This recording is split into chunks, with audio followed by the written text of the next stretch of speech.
ये note down करके आओ नोटबुक में, जाओ। ये लो रसगुल्ले। किस खुशी में? मैम मैं 10th में पास हो गया। बधाई हो। पास हो गया।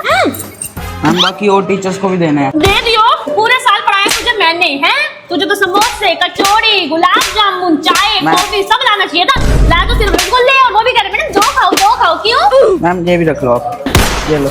हाँ, वाटर जाओ। पियन दीदी, एक कप चाय बना दो। जी मैडम, दूध के पैसे दे दो। ले, मेरे तो दूध के पैसे लोगे अब आप। बाकी टीचरों ने दे दिए दूध के पैसे। जी मैडम दे दिए। एक काम करो, उसी में से थोड़ी सी चाय निकाल के दे दो, 2 गुड मेरे को। इतनी से पीने, मेरे सर में बड़ी दर्द कर रही है। इतनी से ले आओ मेरे लिए। चलो जी, छुट्टी होगी फाइनली। देखो सेजल मैम, ये साड़ी लाई हूँ मैं नई। गुड आफ्टरनून बेटा।